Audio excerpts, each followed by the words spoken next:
Bonjour et bienvenue à toi chez Madame raconte des histoires. Aujourd'hui, nous allons partir à l'aventure avec Bob et Bobette. Jip, l'as du foot. Alors si tu es prêt, c'est parti. L'ennui. Éline est en ville, Tom travaille, Bob est au football. Et Bobette? Bobette est couchée sur le divan. Qu'est-ce qu'elle pourrait bien faire de chouette? Bof, rien. Elle n'a aucune idée. Et puis soudain, tic, tic, tic, Bobette se lève. Devant la fenêtre, elle voit un singe. Oui, elle a bien vu. Il frappe sur la vitre. Tic, tic, tic. Tu veux rentrer? Demande Bobette. Le singe a faim. Il mange une grande assiette de crème. Il en veut encore, mais Bobette trouve que ça suffit. Le singe saute sur sa chaise. Il court vers la porte et saisit la clinche. Non, dit Bobette. Un singe ne peut pas sortir comme ça en rue. Il se ferait beaucoup trop remarquer. Elle lui met une veste et puis une casquette. Elle lui fait un clin d'œil et hoche la tête. Comme ça va. Une dame passe dans la rue. Bonjour, Bobette, dit-elle. C'est la maman d'Elisa, une copine de sa classe. Mais qui est là avec toi? Elle regarde au-dessus de ses lunettes. C'est mon cousin, répond très vite Bobette. La maman d'Elisa se penche vers le singe. Et comment t'appelles-tu? Chip, dit le singe. Chip, chip, chip. Fait la maman d'Elisa. Il ne parle pas très bien. Il est encore très petit, dit Bobette. Et elle poursuit très vite son chemin en tirant le singe derrière elle. Ça ne se passe pas très bien. Il faut qu'il quitte le quartier. Bobette veut aller en ville. En ville, il y a un marché et beaucoup de monde. Personne ne fera attention au singe. Tu viens avec moi? Demande Bobette.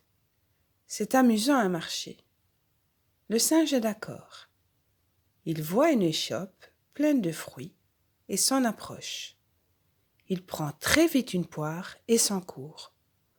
Au voleur, au voleur! Crie le marchand. Il est rouge de colère. Bobette se précipite derrière lui. Méchant singe, tu es méchant. Ne recommence jamais. Le singe mange la poire, aussi les pépins et la queue. Il se lèche les babines et dit « Chip, chip, chip ».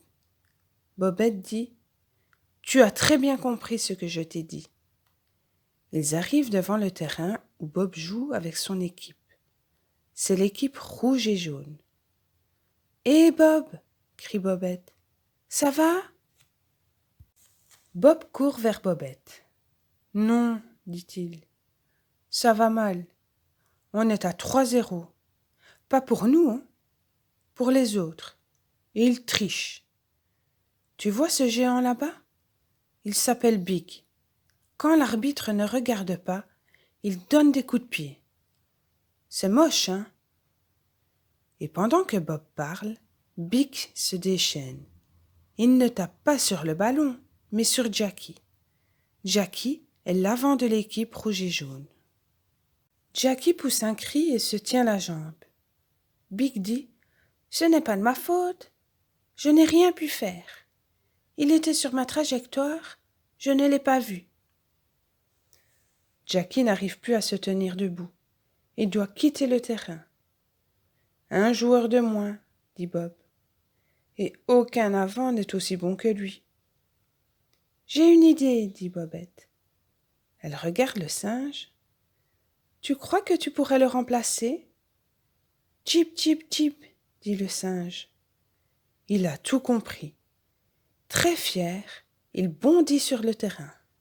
« C'est qui ?» demande Big. Il regarde le singe. « Ah, celui-là, » dit Bob. « Il remplace Jackie. »« Il est bizarre, » marmonne Big. « Pourquoi il a une casquette ?»« pour ne pas avoir froid à la tête, dit Bob. Bob envoie le ballon vers le singe s'élance et passe comme une flèche devant Bic et devant tous les noirs et blancs. On dirait qu'il vole. Il prend son élan et hop! Bob jubile. Super! Un goal! Chip, chip, chip! Crie le singe tout content. C'est quoi comme langue, ça? Dit Bic en donnant un coup de pied dans le gazon. C'est sa langue, dit Bob. Cet avant vient d'un lointain pays. Il n'est pas chez nous depuis longtemps. Maintenant, le score est de 3-1. Le singe continue. Il tape sur le ballon avec le pied, avec la tête, il court, il tire. Encore un goal! Les noirs et blancs n'arrivent pas à l'arrêter. Et très vite, le score est de 3-3. Les noirs et blancs se précipitent sur l'avant. Mais le singe ne se laisse pas faire. Il court tout en frappant le ballon. 2 joueurs se ruent sur lui. Ils sont grands et forts. Une gifle, un coup de pied. Le singe s'écroule. « Tricheur !» crie Bob. L'arbitre pose le ballon au point de réparation. Le singe est déjà prêt. Il ne regarde même pas le but. Il donne un coup terrible au ballon qui vole dans le coin du but. Il marque encore un goal pour l'équipe des rouges et jaunes. « Chip, chip, chip !» dit le singe ravi.